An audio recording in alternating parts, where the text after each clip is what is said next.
already. The Subcommittee on Space will now come to order. Without objection, the chair is authorized to declare recesses of the subcommittee at any time. Welcome to today's hearing entitled Private Sector Lunar Exploration. I recognize myself for 5 minutes for an opening statement. Exploration, particularly space exploration, is inherently and inescapably a matter of vital national strategic importance, both today and in years and decades to come, because space exploration is so strongly linked to a wide range of current and future national interests. It is easy for us as lawmakers to fall into the habit of thinking of space as a strictly government operation and effort. But not only can space involve the private sector, it must involve the private sector. Fully incorporating newly explored domains into our sphere of economic influence will ensure U.S. leadership in the future. Moreover, space is so vast and immense that it is foolish to propose that we can meaningfully plumb its depths without resources, talent, and drive that are so abundant in America's private sector. There's no guarantee that the private sector will be successful. To the contrary, there will certainly be failures, but the failures and successes should be determined by the free market.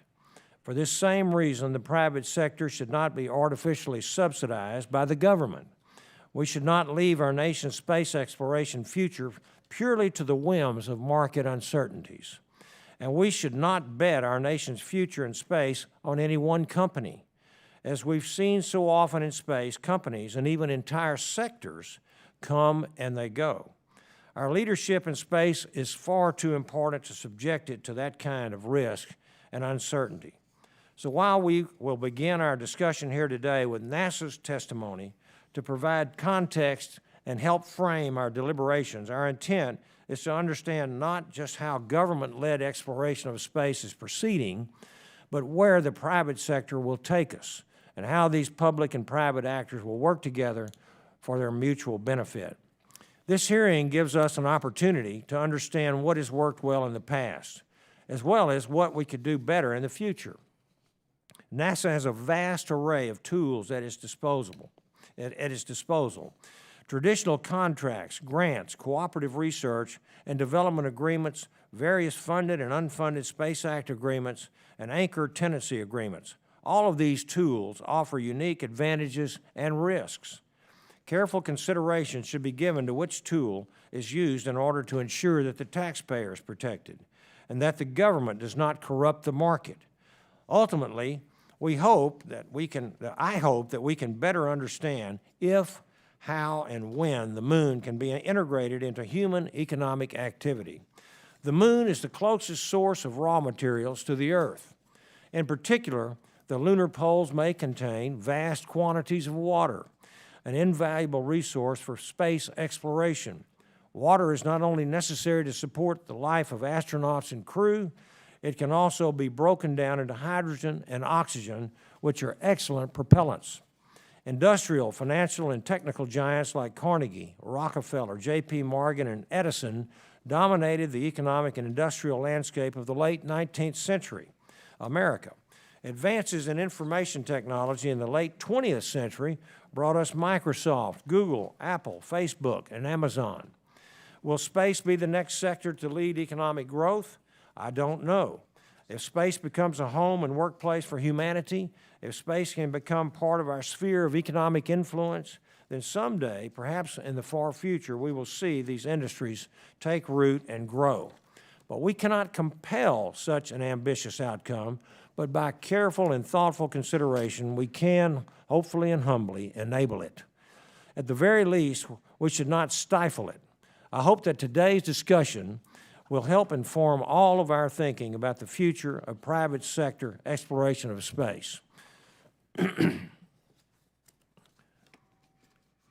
And now I'd like to turn to the gentlelady from, the gentleman from California. Well, Dr. Barrow. Thank you, Mr. Chairman. And actually, before I begin, I want to express my full support and sympathies to both you, your constituents in your district, and the employees at the NASA Johnson Space Center, and all those that were affected by Hurricane Harvey, as well as those being affected by Hurricane Irma. Our thoughts and prayers go out to them, and they have our full support, and you have our full support through the long recovery.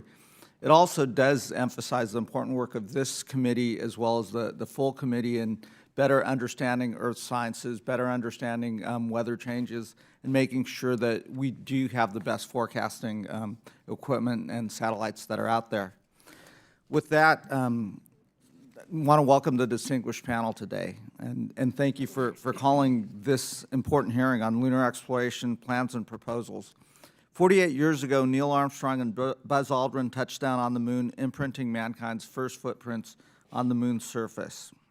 When astronauts Eugene Cernan and Harrison Schmitt lifted off the lunar surface on December 14th, 1972, who would have imagined that they would be the last humans to visit the moon for nearly half a century and counting?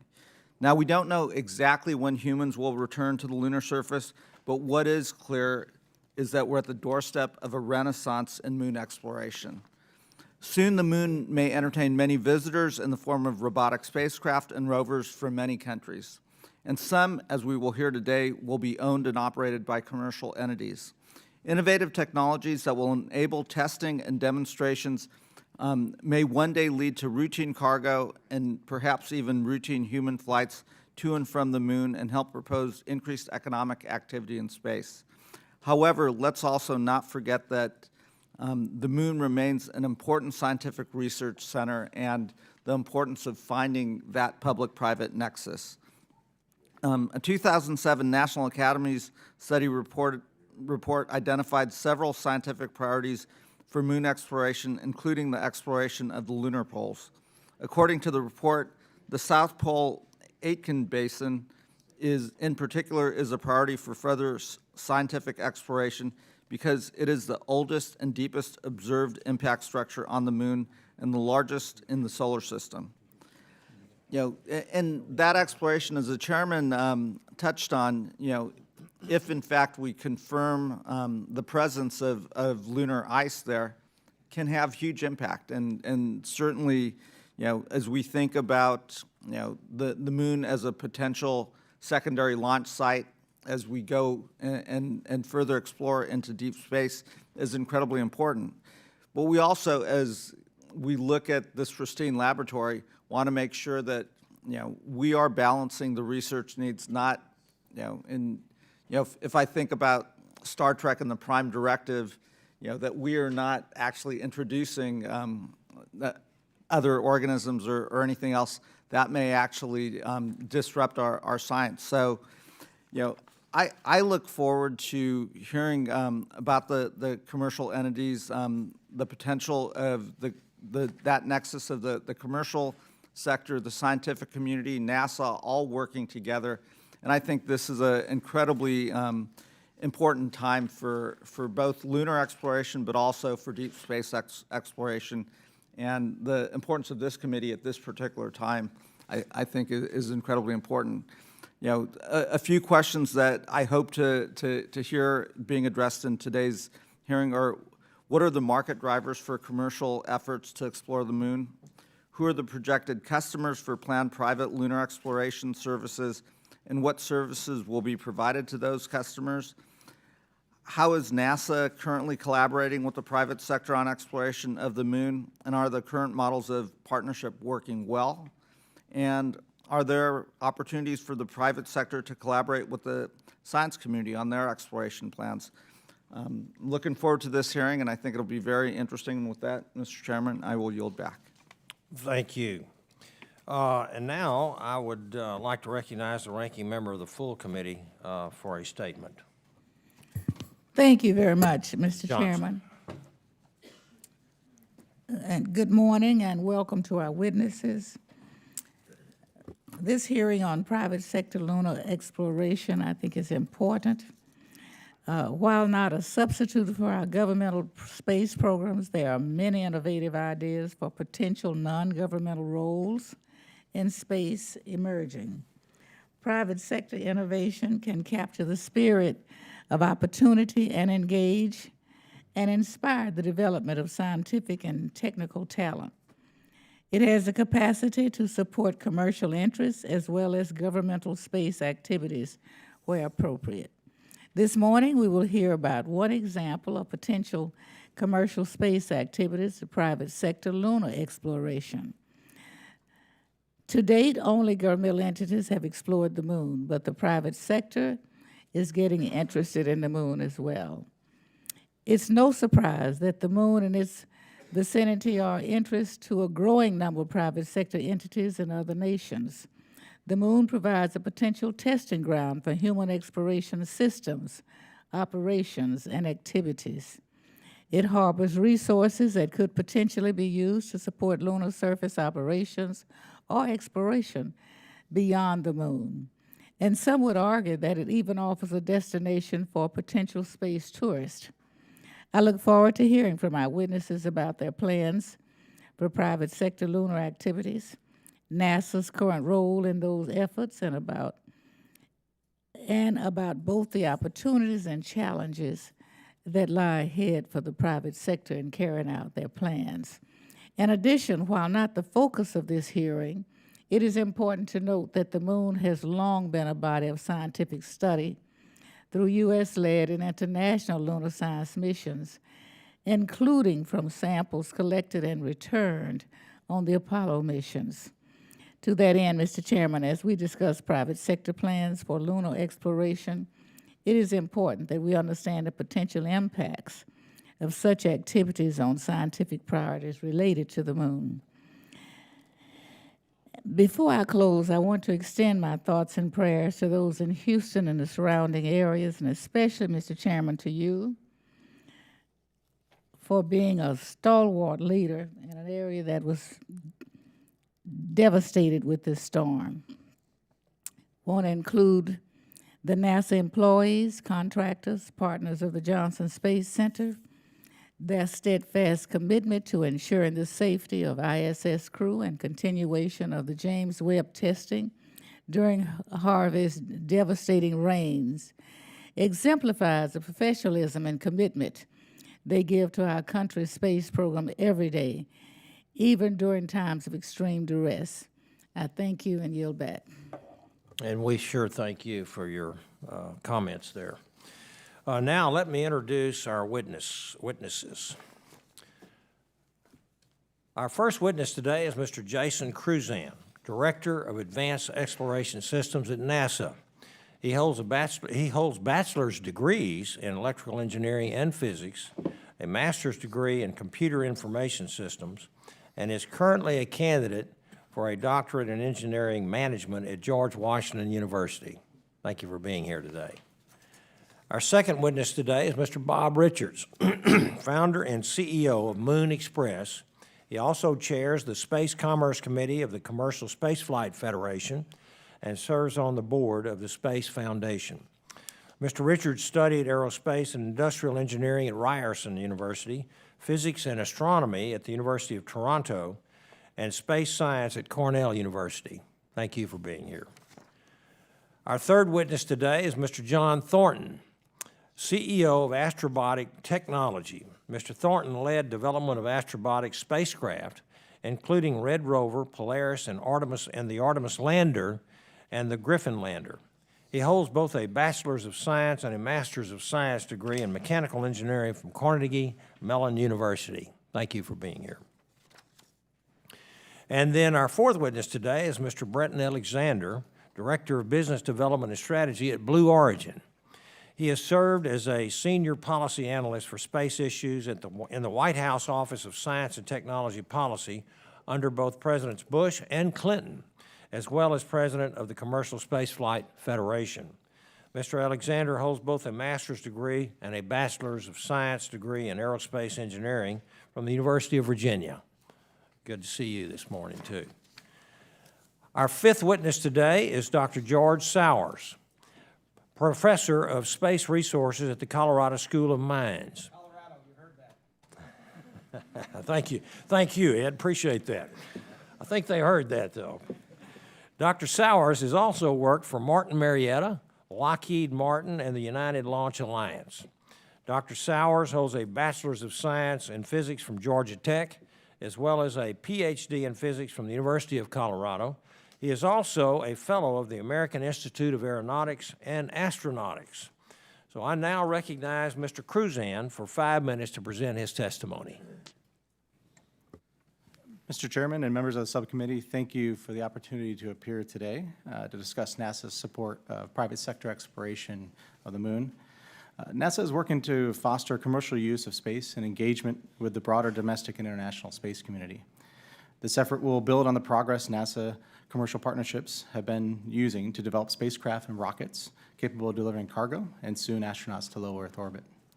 These capabilities could also enable new science and exploration missions of interest to the larger scientific and academic communities, and can fit well with concepts being discussed for human missions in cislunar space. In turn, they have the potential to provide important enabling capabilities as NASA expands human presence into deep space. NASA lunar science has helped map the moon in incredible detail, determine the presence of water ice, and understand the Earth's satellite's irregular gravity field. NASA lunar missions are increasing global knowledge and understanding of the origins of our solar system, informing future exploration efforts of the moon and other planetary bodies, and bringing the agency closer to having infrastructure and technologies needed to explore future destinations like Mars. As part of the agency's overall strategy to conduct deep space exploration, NASA has been supporting the development of commercial lunar exploration. In 2014, NASA introduced an initiative called Lunar Catalyst, and the purpose of this initiative was to enable development of U.S. private sector robotic lunar landers, and that can deliver payloads to the lunar surface using U.S. commercial launch capabilities. Through Catalyst, NASA has provided partners with in-kind contributions, including technical expertise, access to test facilities, software, and loaning of equipment. And the initial flights of these commercial lunar landers may begin as early as 2018. As a result, one or more of our partners would be able to market lunar payload delivery services for small instruments and technology demonstrations. Future commercial lunar transportation capabilities could also support science and exploration objectives, such as sample return, geophysical network deployment, resource utilization, and technology advancements. The agency is currently assessing possible robotic mission concepts, acquisition approaches, and associated payloads for a potential series of lunar cargo missions to the surface of the moon starting as early as 2018. In support of these objectives, NASA issued a request for information seeking ideas from industry for NASA participation in existing or future commercial missions to the moon. The agency is interested in assessing the availability of commercial delivery services from Earth to the lunar surface as early as next fiscal year. NASA continues to pursue other lunar exploration efforts as well. NASA's Lunar Reconnaissance Orbiter, or LRO, has produced the highest quality global topographic map of any planetary body and continues to share its data openly with the public. The Korean Pathfinder Lunar Orbiter mission, South Korea's first mission in exploration, will include NASA's ShadowCam, a highly sensitive optical camera that will peer into the regions that may hold volatiles, including water. NASA plans to include 4 lunar research CubeSats as part of the 13 CubeSats that are launching on Exploration Mission 1, the first launch of the Space Launch System. And lastly, NASA has been studying a potential resource prospector surface mission that would take the next step in understanding in the harvesting of resources in regolith, specifically volatiles, but particularly in the new lunar polar regions. So NASA is committed to expanding partnerships with the U.S. government agencies, as well as academic, industrial, and entrepreneurial and international communities. NASA's collaborative efforts for fostering innovation in a growing space industry are continuing to transform capabilities and accelerate technologies to achieve national strategic goals. Mr. Chairman, I'd be happy to respond to any questions you or the other members of the subcommittee will have. Thank you. Thank you very much, Mr. Crusan. I now recognize Mr. Richards for 5 minutes to present his testimony. Thank you, Chairman Babin and Ranking Member Barra, members of the subcommittee. It is an honor to be invited to speak with you today about the efforts of U.S. commercial space industry in pioneering new business models for lunar exploration and development. Only a few decades ago, Earth orbit was an economic frontier. And the singular domain of government space agencies today, the private sector, satellites generate billions of dollars of commerce annually in a mature, well-established economic sphere that impacts our everyday lives and has immeasurably improved life on Earth. Now commerce looks beyond Earth orbit to a lunar frontier, which has also been the realm of governments, but over the last decade, a combination of exponential technology and private sector investment has brought the moon within reach of the commercial sector. Today, I address you as founder and CEO of Moon Express, a privately funded commercial space company created to seek and unlock the resources of the moon through a progressive series of commercial robotic missions, starting with our maiden voyage scheduled to launch next year. I founded Moon Express with .com pioneers Naveen Jain and Barney Pell in 2010 as an enduring business, which starts with the creation of new space technologies and low-cost missions designed to capture and generate new markets for robotic lunar exploration. We are a Silicon Valley-born and backed enterprise with investors ranging from billionaires to venture funds to celebrities. We began our life at the NASA Ames Research Park in Mountain View, California, and in 2015, we relocated the company to Cape Canaveral on Florida's Space Coast, where we have licensed the historic launch complexes 17 and 18 from the U.S. Air Force and are currently refurbishing these facilities for our spacecraft engineering test and our mission control. Our vision is to open up the lunar frontier for everyone with turnkey payload, data, and mission services to the moon for a wide range of customers globally, including governments, NGOs, commercial enterprises, universities, and consumers. To do so, we have developed a flexible, scalable robotic explorer system that can reach the moon and other destinations in the solar system from Earth orbit. After years of quiet development, we unveiled our robotic exploration architecture on July 12th, just down the hall from this hearing room, ranging from our MX-1E Scout-class microlander to our Frontier-class MX-9 supporting lunar sample return. We have contracted for up to 5 launches from Rocket Lab USA aboard their Electron rocket, which achieved a remarkable level of success during its maiden flight last May. And we expect to become operational later this year. Our first Lunar Scout mission in 2018 will utilize the Electron together with our MX-1E Explorer to deliver a diverse manifest of scientific and commercial payloads to the lunar surface. This will be followed by expanded capabilities and ongoing missions.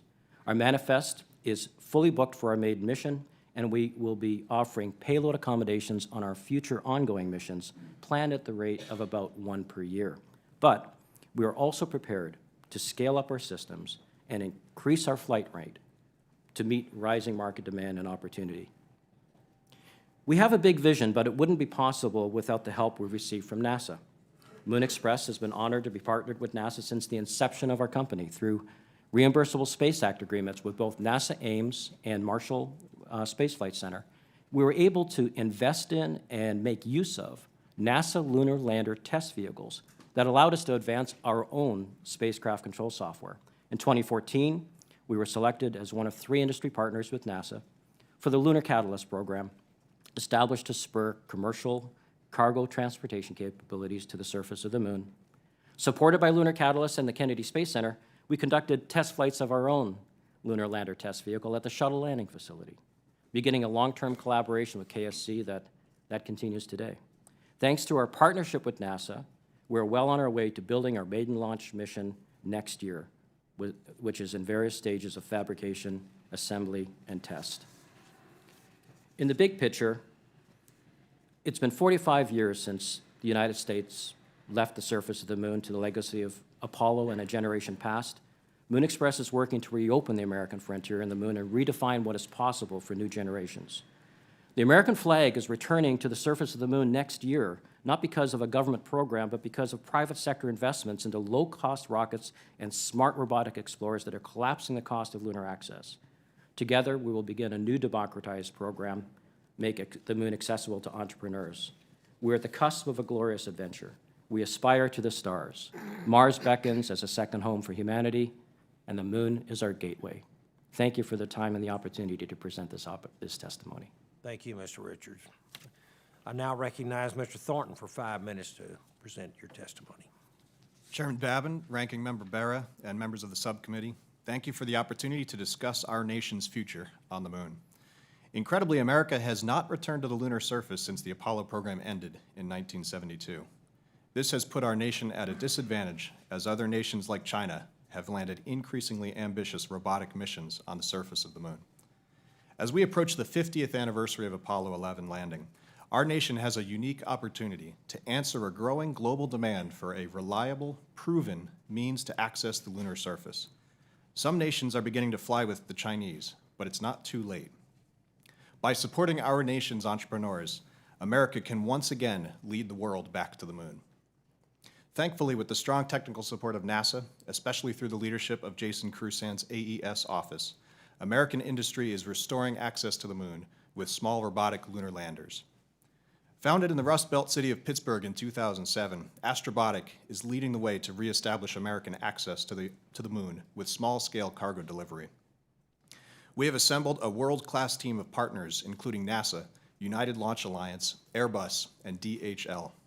Together, we are building the Peregrine Lunar Lander, a privately developed spacecraft capable of delivering up to 265 kilograms of cargo to the moon. In August, I celebrated 10 years of building Astrobotic in the lunar market.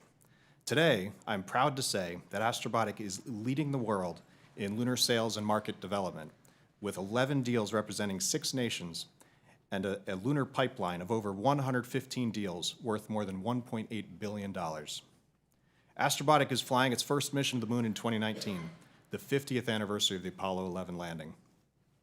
Peregrine is not a precursor or a demonstration. It is right-sized from the beginning to address the existing lunar market. At the historic price of $1.2 million per kilogram, Peregrine enables activities like resource development, scientific investigation, technology demonstration, and exploration. The future is bright, but tenuous for sustainable commercial lunar cargo delivery. The government would be wise to leverage and augment existing international lunar payload demand, rather than overwhelm it with an oversupply of large landers that have no sustaining commercial demand for the foreseeable future. Small landers like Peregrine stand ready to support upcoming NASA crewed exploration missions on SLS Orion to the Deep Space Gateway by enabling telerobotic access to the surface. Small lander missions are a first step toward one day reestablishing human presence on the moon and launching a cislunar off-world economy. Much of Astrobotic's market progress is owed to a proven technical track record and world-class partnerships. For instance, Airbus is providing engineering support and expertise from ESA programs. Through our partnership with United Launch Alliance, we will launch as a secondary payload from Cape Canaveral on America's reliable Atlas V launch vehicle, continuing a proud history of successful lunar missions, including LRO, LCROSS, and GRAIL. NASA is providing access to their engineers and facilities through the highly successful Lunar Catalyst program, and we are encouraged by steps NASA has taken this year, including issuing RFIs for small lunar payloads and lander services. With Catalyst insight into our service, Astrobotic believes now is the time for NASA to join our payload manifest. We appreciate the leadership of House CJS Appropriations Subcommittee Chairman Culberson, Ranking Member Serrano, and members of the committee in providing $30 million in the FY 2018 appropriations bill for a small robotic lunar lander demonstration mission. We are hopeful the Senate will follow the House's lead, and this funding will be included in a final omnibus, which could allow NASA to send payloads to the moon. We encourage this committee to lend its full support for this program in the appropriations process this fall. As this committee plans for the next NASA authorization, we urge you to authorize a Frontier-class lander services program for small lunar landers within the Launch Services Program, similar to the Venture-class program. This would provide a contractual mechanism for NASA to easily purchase lunar payload services. Mr. Chairman, we are proud to be leading a moonshot from America's Rust Belt. This is a special moment for our company, our industry, our region, and our nation. Small lander services like Astrobotic have a proven market with sales, world-class partners, and credible spacecraft. With support from Congress, we can ensure American lunar market leadership and NASA's return to the moon. I look forward to any questions you may have. Thank you very much, Mr. Thornton. I now recognize Mr. Alexander for 5 minutes to present his testimony. Chairman Babin, Ranking Member Bera, and members of the subcommittee, thank you for the opportunity to speak today about private sector lunar exploration, a topic that we're very excited about at Blue Origin. Before I begin, I'd like to extend our thoughts and support to our friends at Johnson Space Center and the broader Texas community as they recover from Hurricane Harvey, and to those at Kennedy and throughout Florida in the path of Hurricane Irma. Blue Origin was founded to bring about a future where millions of people are living and working in space. We are committed to building the next generation of space transportation and are prepared to bring significant private capital to partner with NASA for return to the lunar surface. It's time for America to return to the moon, this time to stay. Enabling NASA and U.S. commercial activities on the moon is a key step on the path to long-term exploration of the solar system. Imagine driving from D.C. to Los Angeles nonstop. You'd have to carry with you all of your food, fuel, and other necessities, which would make for a difficult trip. The moon provides the resources and proximity to enable human exploration of deep space destinations, like Mars, making it the ideal proving ground and first step. For example, the lunar South Pole's Shackleton crater contains critical resources for fuel and power generation, while also offering a nearby proving ground for deep space exploration technologies. All of this potential has not gone unnoticed. Many commercial entities and nations have plans for an ambitious decade of lunar exploration. The United States should be the leader in this worthy endeavor. Blue Moon is a space transportation and lunar lander system that can cost-effectively deliver more than 10,000 pounds of cargo from Earth to the lunar surface. This equates to about 5 Mars Curiosity rovers or 2 Ford F-150 trucks. When you can cost-effectively and precisely soft land large amounts of cargo on the moon, there are few limits on what you can do. Everything from science rovers to resource discovery and utilization missions to surface habitats is made possible. Blue Moon is scalable, repeatable, and based on proven technologies. Optimized to fly on NASA's Space Launch System, Blue Moon also scales to fly on many different launch vehicles. Just pick the launch vehicle and go. Smaller payloads, such as NASA's Resource Prospector, can use an Atlas V rocket, while larger payloads can use Blue Origin's New Glenn launch vehicle or NASA's SLS.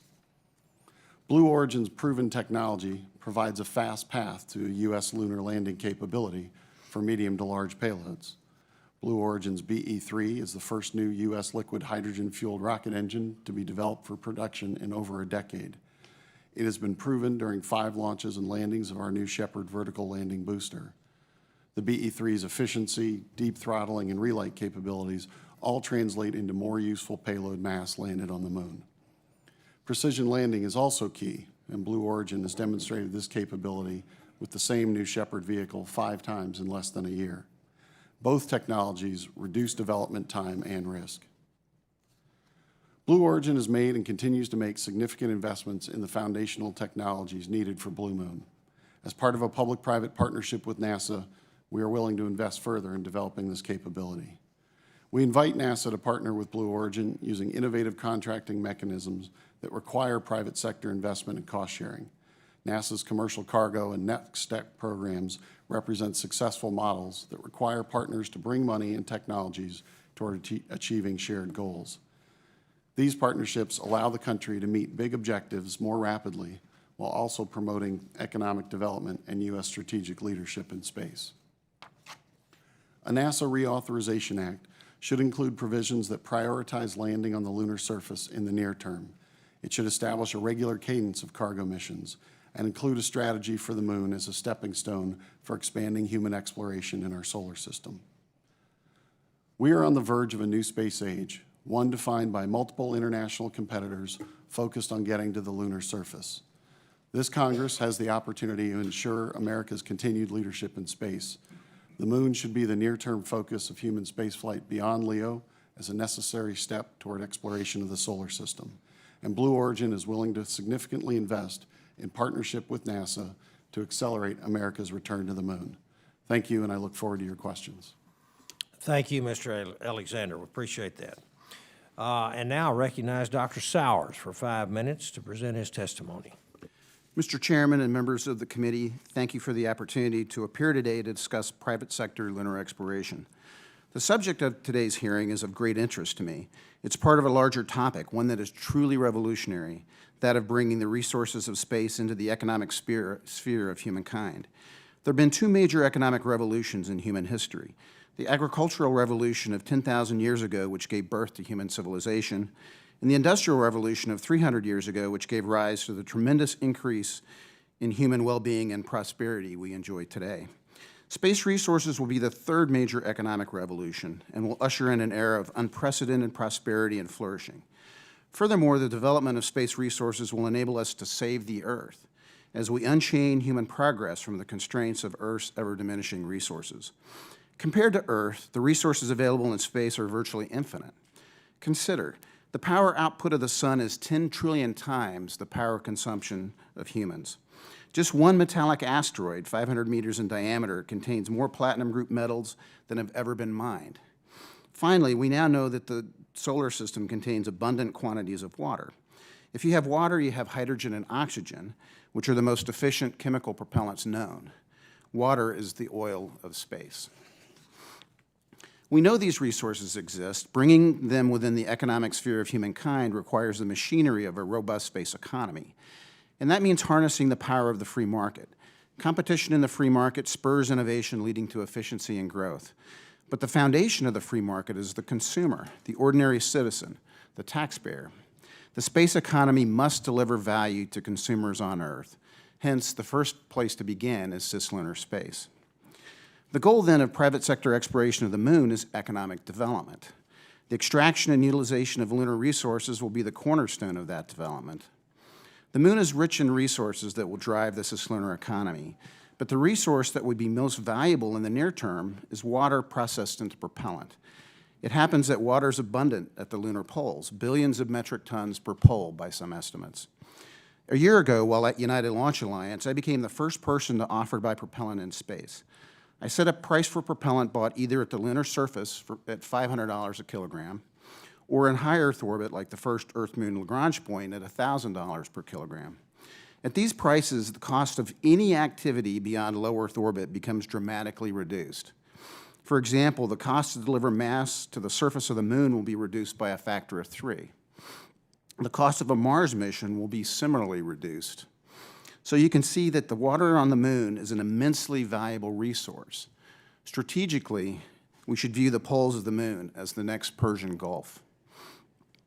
I've described the cislunar economy as a free market, but the operation of a free market requires government to establish a framework of rights, enforce contracts, and to provide security. These things are part of the machinery of a robust space economy and are essential to reduce business uncertainty and enable private sector investment.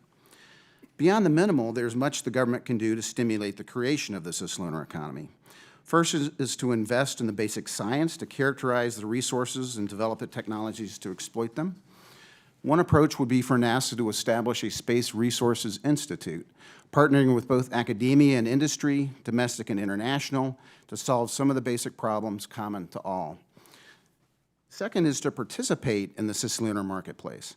I set a price for propellant based on purely commercial considerations.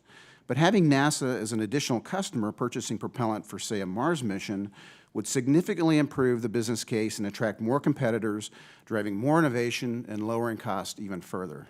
That's the virtuous circle of the free market. Finally, NASA could invest through public-private partnerships in, for example, lunar water mining operations. This approach has proven successful with commercial crew and cargo and works well when the risks are too great for the private sector to take on by itself.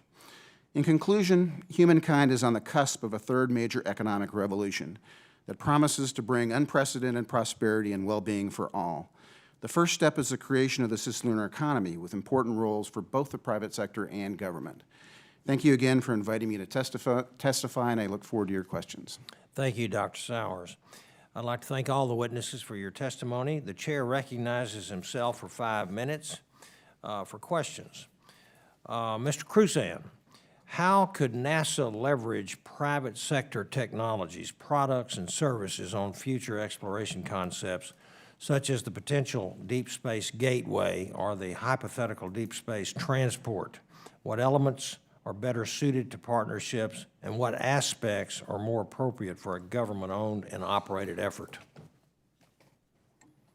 So, Mr. Chairman, yeah, we've been analyzing those exact cases that you've been asking about. We have our Next Step initiative related to the gateway activities and how we construct and actually build that critical infrastructure. And we're trying to find that proper balance between government objectives and commercial objectives, both in the creation of that fundamental infrastructure, but also then in the utilization of that infrastructure as well. Lunar Catalyst, and now with the potential to buy Lunar Landed Services, are another extension of that. Instead of building technologies that are only for our own use here at NASA, but building technologies that are fundamental to the industry demand that they need as well. So through Catalyst, we've been sharing the vast wealth of knowledge that we have at NASA, sharing it with the U.S. industry openly to allow them to make the maximum best use of that. In every one of these endeavors, we have to tread carefully, though, to find that proper balance, and that's why we've been so deliberate about what we've been doing. Well, then that'll lead into the next thing I'd like to ask you about, the potential pitfalls of leveraging private sector investments in space.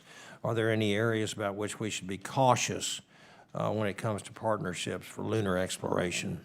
Yeah, so in a couple areas of alignment of incentives. So expanding the marketplace as a function of commercial demand and government use as well. So trying to get a proper balance and making sure that the government isn't expecting a higher level of performance that isn't commercially sustainable in the marketplace, and getting that balance correct. So buying services at a rate which the industry is going to utilize for non-NASA use as well is one of the strong pitfalls that I would advise. Okay. And then to Mr. Richards and Thornton and Alexander, I'm pleased to see such a diversity of lunar landing capabilities being developed by your three companies. And it shows how the United States continues to lead the world in developing innovative and affordable solutions. Can each of our industry witnesses briefly explain what makes their lander unique and different from the others? And so the committee can better understand the differences and the capabilities between your services.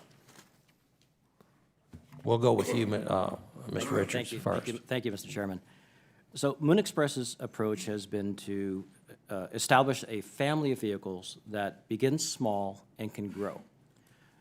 With a partnership with NASA, not presuming a dependency, but looking at the long tail of the market where we can do for lunar access what CubeSats did for access to low Earth orbit. We believe there's a big market here. So we're starting with a microlander that can go in a very low-cost launch vehicle. When we started Moon Express, we were looking at missions that might cost $100 million or more to get to the moon. With the combination of the current technology and the low-cost vehicles that are coming on the market, we can do initial precursor missions for under $10 million of our cost. But those can scale up, and our modularity is key. So like rockets, and especially being manufactured, take advantage of modular systems, and the stages don't get changed over time. Our basic propulsion module scales up into larger and larger lander systems that can reach the moon and deliver materials back. Thank you. Mr. Thornton. Thank you. So we are developing the Peregrine Lunar Lander. From the get-go, we are market-focused. So we say, okay, what's the market out there for payloads? What size is necessary?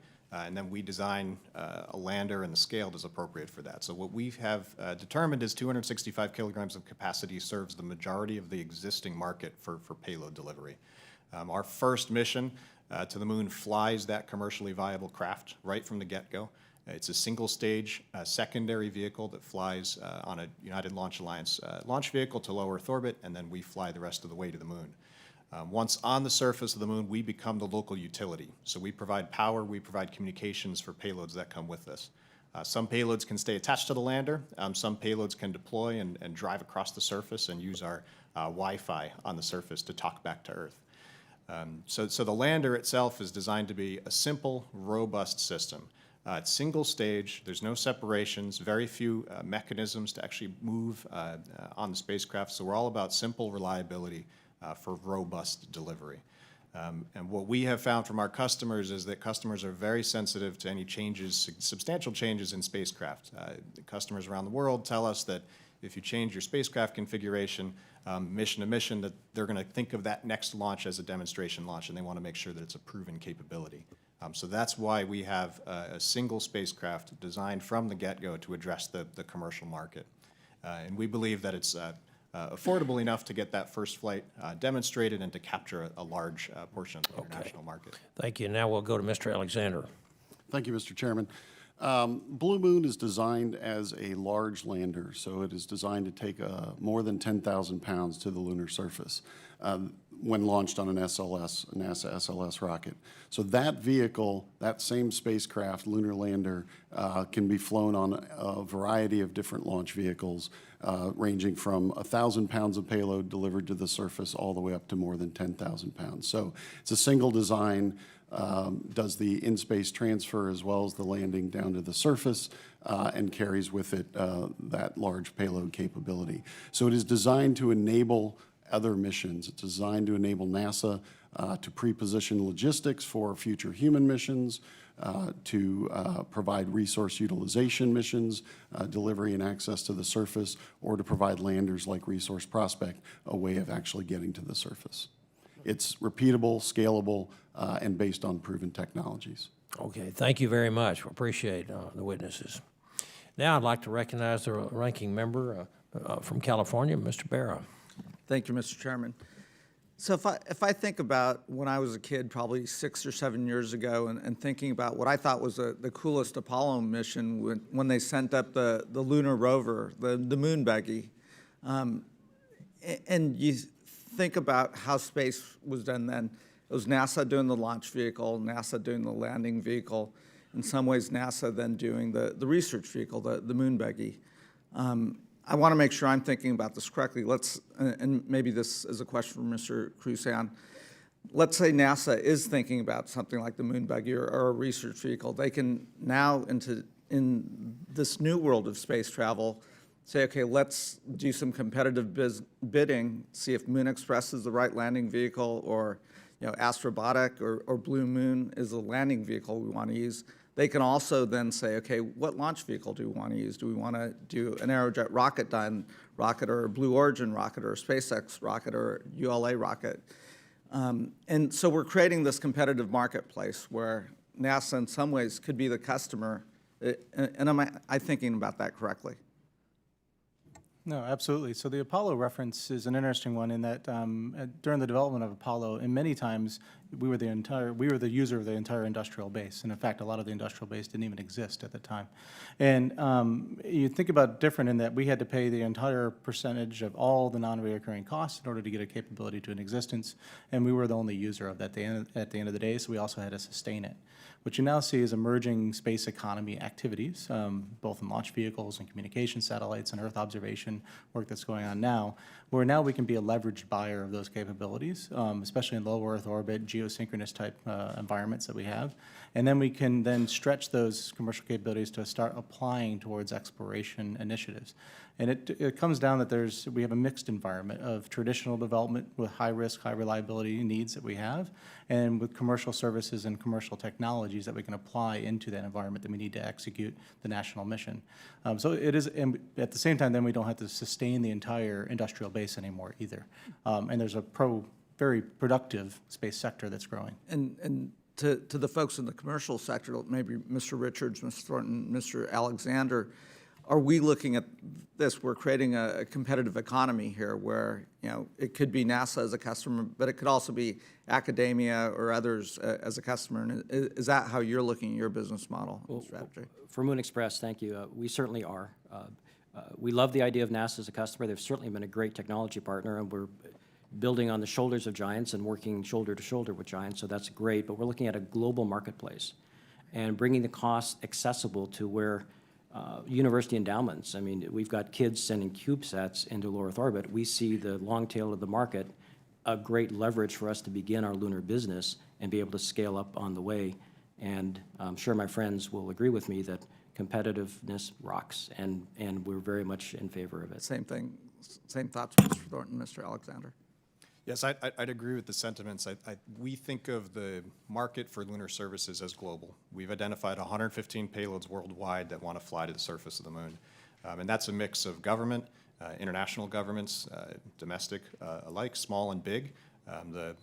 We think of the smaller space agencies as the non-vertical space agencies. They need a little help because they don't have their own spacecraft, they don't have their own launch vehicles. We can enable that One of our customers is the Mexican Space Agency. Perfect example, how we are enabling their access to the surface of the moon. And then we also see a mix of commercial interest as well. And same thing with Blue Origin. Yeah, absolutely. I think there's a large market out there of international government and commercial activities, but I do also think that NASA should be leading this effort. The United States should be leading the world in returning to the moon in terms of utilizing the moon's resources, and so there's a large role for NASA to play in that. Great, excellent. Dr. Sowers, in your opening testimony, you raised some interesting questions. Obviously, there's a value of that water on the moon and that ice on the moon, and I think, you know, it raises questions. You know, is this going to be the Wild West? Whoever gets to that water first, do they own that water? I mean, we're talking about another planetary body, so, you know, who owns that water? What country, you know, claims that water, or is it our entire planet, Earth? And then, you know, I would imagine there's some urgency and that this body ought to be thinking about those questions. And, you know, certainly, how do you create the framework that addresses and creates some certainty for folks that are going to go out there and explore, creates that market, but then also doesn't stifle innovation? And I'd just be curious as you're thinking through those questions, you know, what things we ought to be thinking about as a body. Yeah, that's a very important question. You know, I view the space economy as a free market, but the free market has to have constraints and controls. There also has to be a system of rights. So, you know, you raise the question, who owns it? You know, there needs to be, you know, the establishment of a framework of, if you will, property rights for space. So that if a company invests in, you know, developing a resource, that they can return, you know, reap a return on that investment. You know, those are important. Enforcement of contracts. You know, how do we make sure that, you know, if some company buys something from a country that, you know, that those contracts can be enforced. And then you have also the issue of physical security. You know, if there's wealth in space, eventually there's going to be pirates in space, and so you kind of have to have a way of ensuring the security of the enterprises that take place out there. Great, thank you. Mr. Chairman, it looks like we might have some work ahead of us. Absolutely. We'll have another Texas oil boom out there, but it'll be water this time. Thank you very much. I now recognize the gentleman from Florida, Mr. Posey, who is trying to get out of here to get his district ready. Okay. Thank you very much, Mr. Chairman. Yes, sir. Mr. Richards, Thornton, and Alexander, you mentioned that you got help and encouragement from NASA. I wonder, in 30 seconds or less each, if you can briefly tell me what kind of assistance you got from NASA. We've been partnered with NASA since the beginning with technology development, so we've been given access. Sometimes most of the time we had to pay for that access, but more recently with Lunar Catalyst, based on a mutual exchange, access to technology, test facilities, expertise, software, things that have displaced otherwise capital costs that we would have had to use investment money for. Okay, thank you. NASA has been a great partner of Astrobotic for a very long time. Most notably, the Catalyst program has been fantastic for us. It's taking NASA's best spacecraft engineers and landing engineers and fusing together with our technology to create a great vehicle. We just had our preliminary design review. We had 20 NASA people in the room, including another dozen people on the phone, looking over our whole system and helping us out. It's first time for us, so it's great to have the best in the business a part of the mission. Thank you. Blue Origin does not currently have a partnership with NASA on lunar lander activities. However, we do have a long history of cooperating with NASA on propulsion and other technologies. We've worked very well with NASA, and we appreciate their technical expertise and look forward to a partnership with NASA on the Blue Moon lunar lander. Okay. Mr. Crusan, I appreciate that NASA's trying to privatize what it can here and keep a long-term, I hope, focus on Mars. We've kind of helped incubate, move along, assist, and encourage these companies. Have we made any agreements with them yet? I mean, how are we going to utilize them? Yeah, so to date, we've done a no exchange of funds space act agreement where we haven't exchanged any funds for that, but just providing, as we said, the support services that you heard from the partners here. And what we are now looking at doing is actually buying landed delivery services in the next fiscal year here, of actually buying the first ability to land small payloads. And that's in our plans and our budget submit that we did this year. Okay. And tell me a little bit more about those.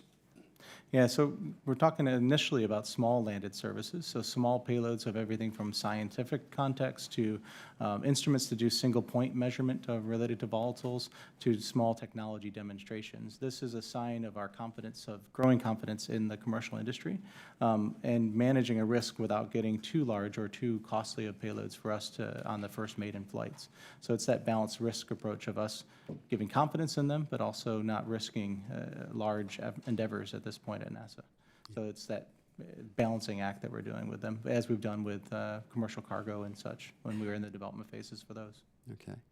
Have you signed any contracts yet?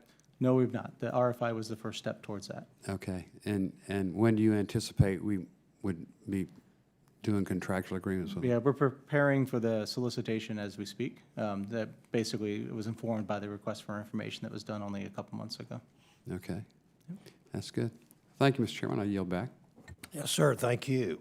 Now, I'd like to recognize the ranking member of the full committee from Texas, Gentlewoman Ms. Johnson. Thank you very much. Let me express my appreciation for your interest, motivation, and enthusiasm for what you're doing, and hope that it'll inspire the next generation of thinkers for the future. I want to ask you who you anticipate, or do you have any ideas of who your customers will be from the private sector service for vacationing or whatever? How do you anticipate seeking them? So that's, thank you for that question. We already have customers, so we've been marketing for a number of years now. An example is we'll be delivering a lunar telescope for a private customer, starting with a precursor and then a larger system to the south pole of the moon in 2019.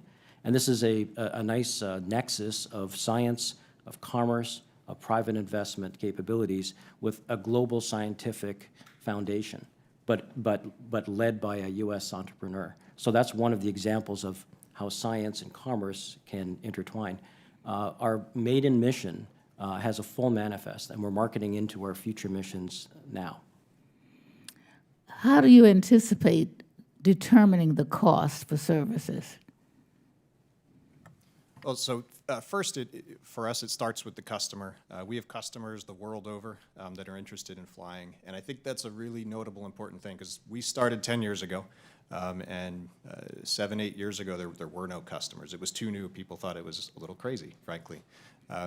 But all good ideas start as crazy ideas, and then they become reality. So we have 115 customers that are interested, everything from space agencies to commercial organizations, even down to universities and people that are just looking to inspire folks. We have a time capsule from Japan that is collecting the dreams of children from Asia, and they have more than 100,000 kids signed up sending their dreams. So we have all sorts, shapes, and sizes of payloads attached. In terms of the pricing and how to address that, it's about what can cover our costs fundamentally. The majority of our cost is the launch cost, so as the cost of the launch vehicles come down, that will drive our prices down as well. Part of the reason that we build the same spacecraft again and again is we're looking to get that cost efficiency improved even more. But so far, our price at $1.2 million per kilogram is accepted by the market, and we already have numerous deals at that price point. That sounds good. You know, before now, there's been lots of thought of attempting to retrieve or save artifacts from the moon. Have you considered retrieving any of the artifacts, or have you given that any thought?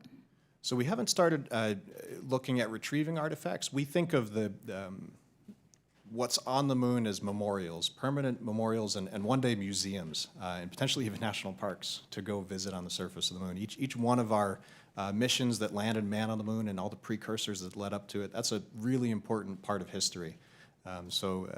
We intend to certainly have a keep-out zone, make sure that we don't land too close to it because it is possible to damage those if you land too close. But we think about it as a memorial for all time. And we think of our early landers the same way. We're essentially sending a snapshot of humanity for our first mission. And it's going to be a sampling of people all over the world. We have 6 nations flying with us on our first mission and many more that are interested in coming with us. So we're all about making the moon accessible to the world, and I think those first landings will be monuments to just that. You know, several years ago, I was trying to find a vehicle to try to preserve some of the debris and artifacts, and the only place I could find was under the Parks Act. And so when I introduced the resolution, the news had it that I was attempting to establish a park on the moon. I was a little embarrassed, but young people in high schools were very concerned and very enthusiastic about the possibility of establishing a park on the moon, which I didn't have in mind at all.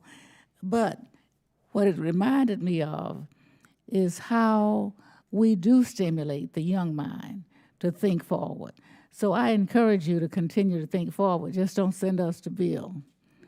Thank you.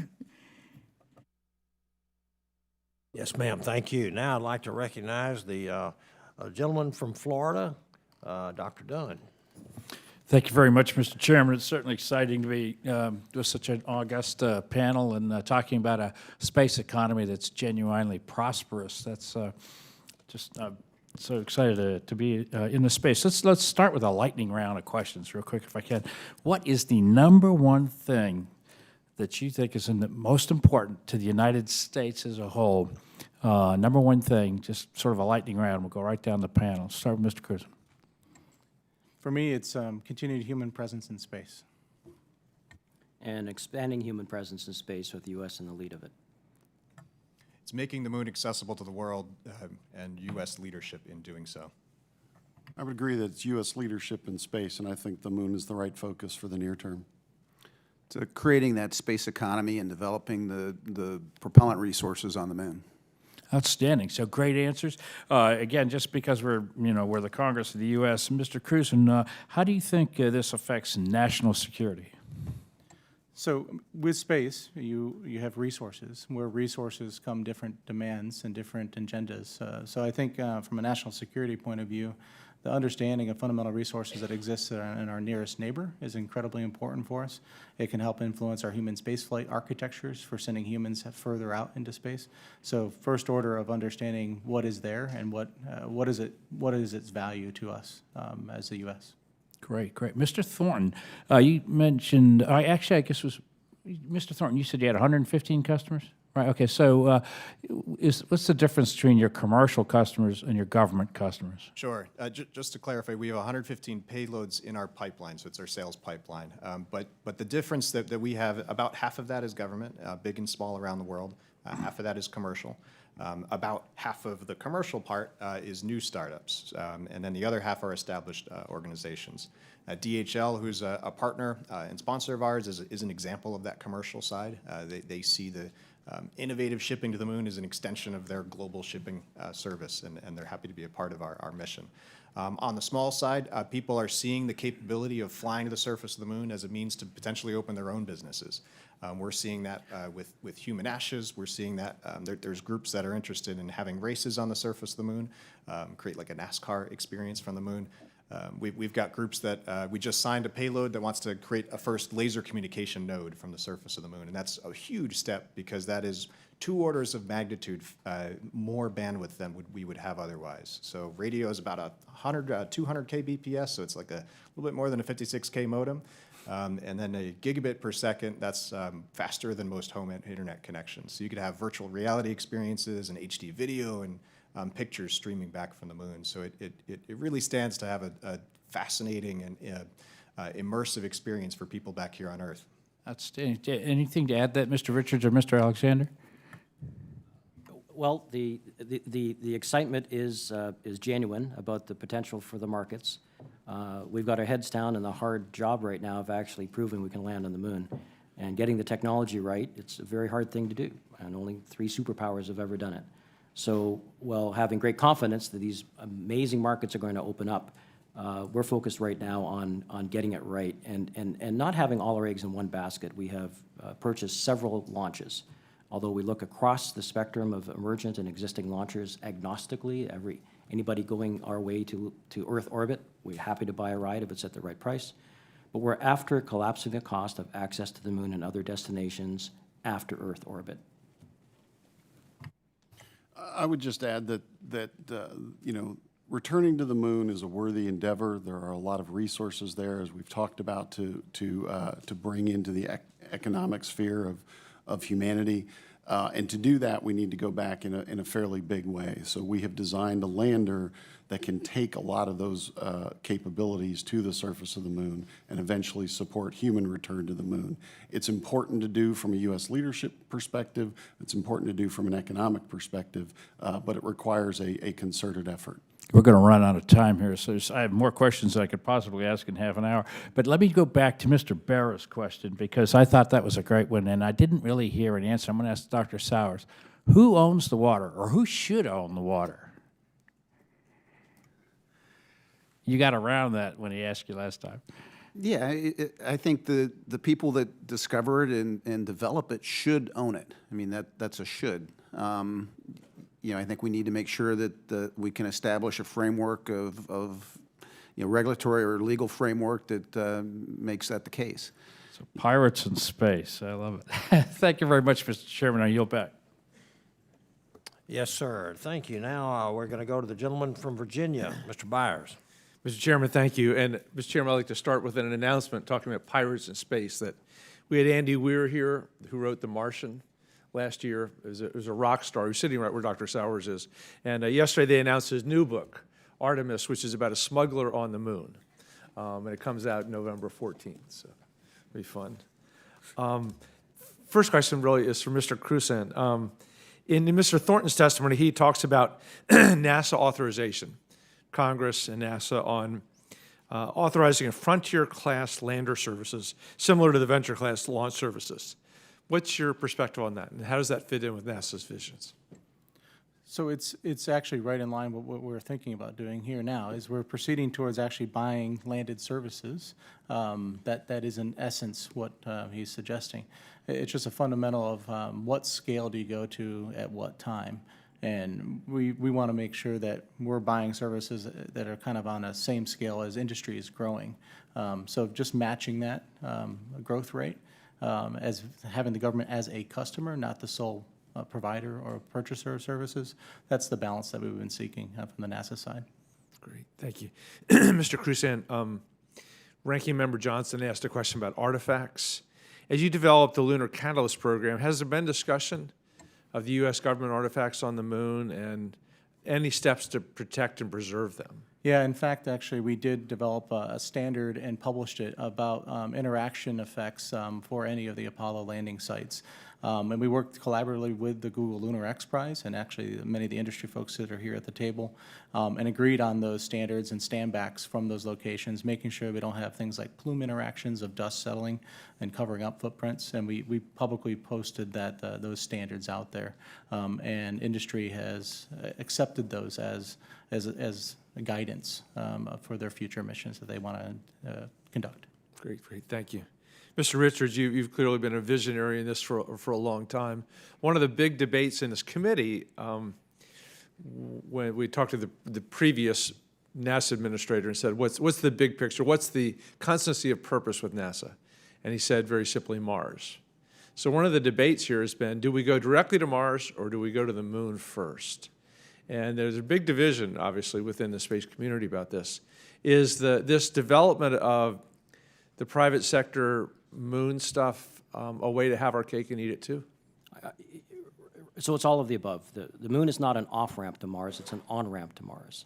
And by building you know, to go to space, to stay, it has to pay. So by building out infrastructure and capabilities and assist the lunar economy, we can assure that a balanced partnership between the government and the private sector will learn how to live off planet. We'll learn how to use the resources that are out there, and that will dramatically lower the cost of going to Mars. And we'll learn a lot about our human condition, things that humans have never experienced, being that far from planet Earth. We can practice those things and learn a lot by practicing at the moon. But it's not just a way to get to Mars, it's also a definitive destination of itself. I look forward to the generation of kids that'll look up and see lights on the moon. You know, there'll be a completely different perspective of humanity as a spacefaring and a multi-world civilization. And I would like to comment on, you know, a number of questions on who owns the moon and who owns the water. So the United States Congress, thank you, answered that question for us in 2015. We will talk about that, but what you said was those who go peacefully under the auspices and with due regard to the international treaties will own what we peacefully obtain. And this is not an appropriation question, but also with Moon Express. And before I could assure our investors that we could blaze a trail to the moon, I had to blaze a trail through the regulatory frameworks that would allow us to go there. So Moon Express in 2016, thank you to a number of members in this room, achieved the first ever U.S. authorization for a private sector mission beyond Earth orbit and to the moon under the terms of the Outer Space Treaty. Great. Thank you very much. Mr. Alexander, I only have 30 seconds, but one of the things you recommended was streamlining the licensing of commercial launches. How do we go about that process? I think there's a couple of different issues. We have an issue with licensing of commercial launches, which currently the expendable launch vehicle framework that's been used for the last 20 years is sort of duplicated between the Air Force and the FAA. And those of us developing reusable launch vehicles like New Glenn are being licensed under an FAA regime for reusable launch vehicles, and so there's a little bit of duplicative work that has to be done with the FAA and the Air Force. I think separately to Bob Richards' comments there about licensing activities beyond launch and beyond Earth orbit, that clarity that he responded or reflected in getting the first license for an activity on the moon, finding a home for that within the U.S. government is also an important matter. Yes, sir, thank you. And now I'd like to recognize the gentleman from California, Mr. Rohrbacher.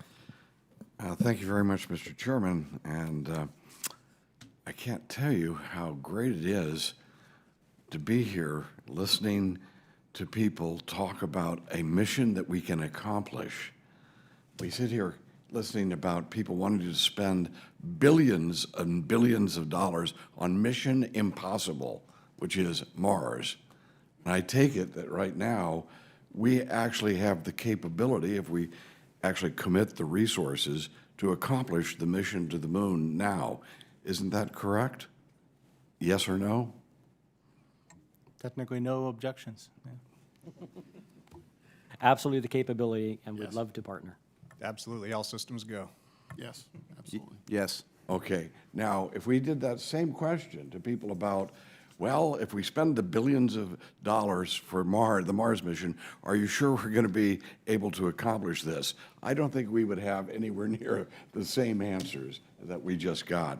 And, you know, sometimes it is really difficult to get our country and our government and our bureaucracy, even when it's at NASA, to sort of focus on what we can do, even though we're not doing it now.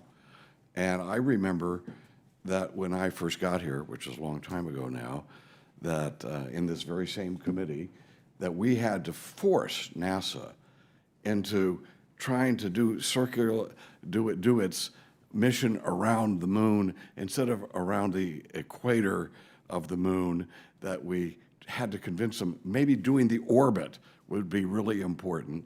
And we actually had to force them to do it. And I will tell you, because there were some visionaries who said there might be ice at the polar areas, which we could use then as a very important component of future travel in space, but also of things we could do with hydrogen, et cetera. Let me note the person who made that argument to me originally is sitting right over there. His name is Jim Muncie, who is one of the real pioneers of, there you go, Jim.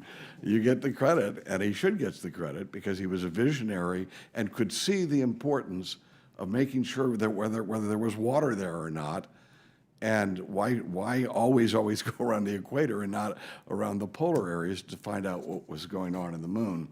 So let me just suggest that this is a very exciting potential, and you know, a lot of people, you know, half the world, I don't know if you know this, half the world, when they look at the moon, they see a man on the moon. But the other half of the world sees what?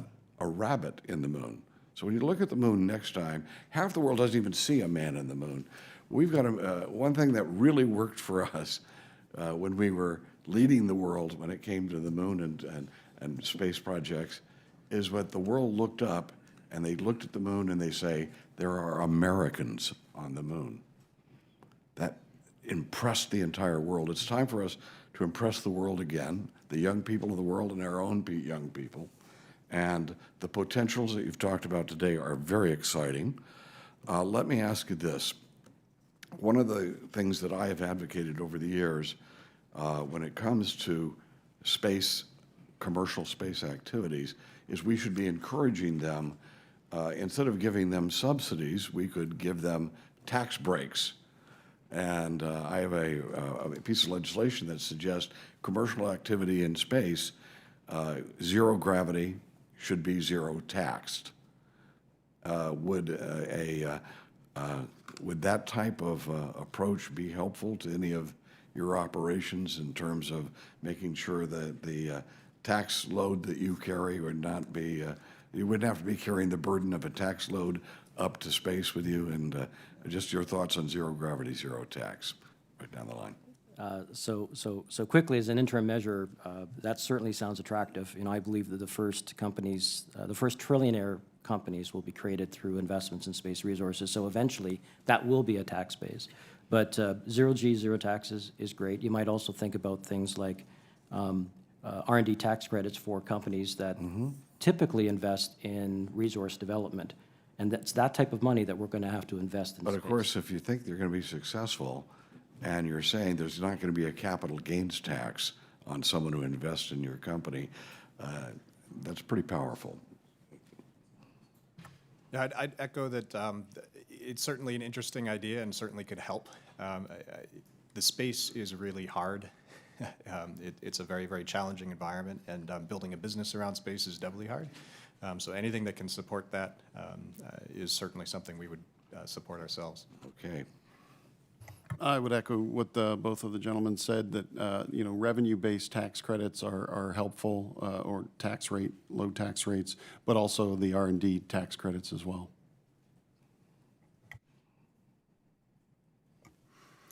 You know, I think all of these guys are going to say that, you know, tax breaks look good to them. I think if we're going to invest, I think, you know, maybe perhaps better leverage in our investment is some of the basic science and R&D. For example, you know, we need the guys with the mules and the picks on the moon to see, you know, where the real mother lode of the ice is. And investment in some of those kinds of things, which actually, you know, lowers investment risk for the commercial operation, may be also something to consider. Well, tax breaks as compared to subsidies give greater decision-making to the entrepreneur. And when you're talking about subsidies, which have to be approved from a government officials, you have more bureaucratic decision-making.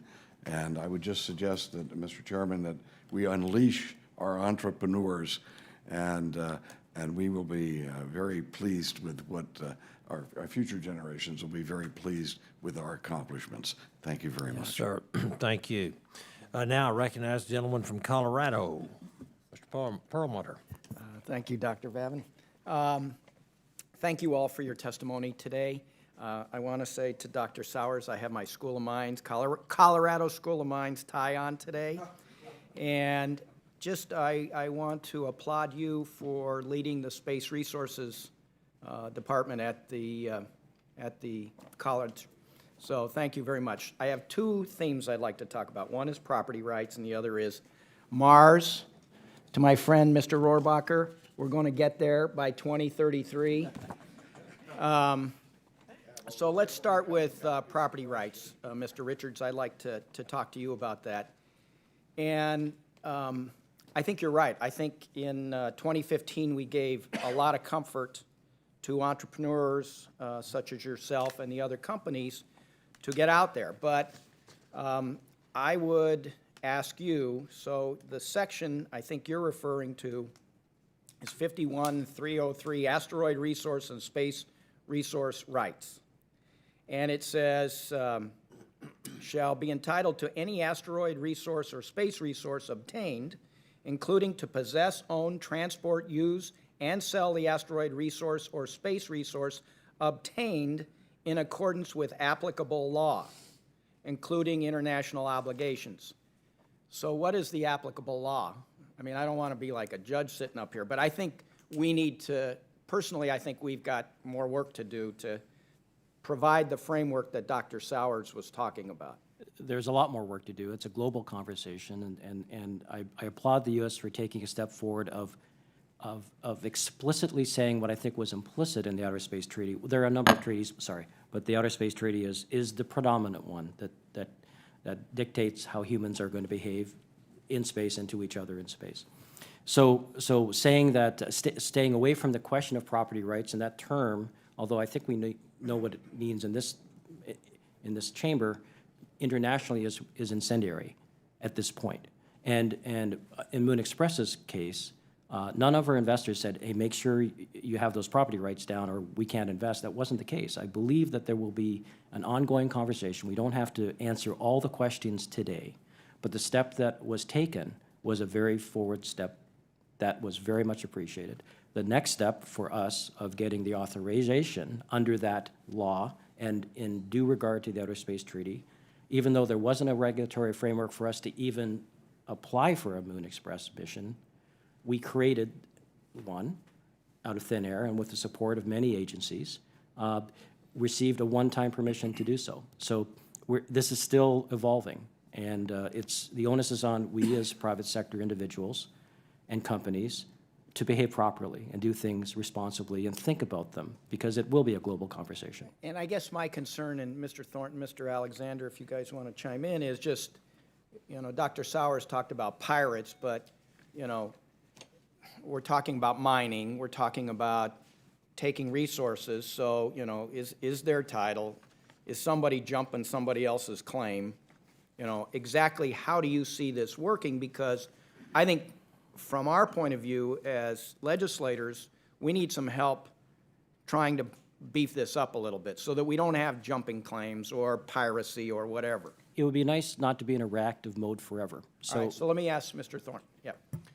Yeah, so in our view, the Commercial Space Launch Competitiveness Act of 2015, currently that's sufficient for where we're at. We don't view that as a barrier for development or investment or partners to even invest or send payloads in the resources realm.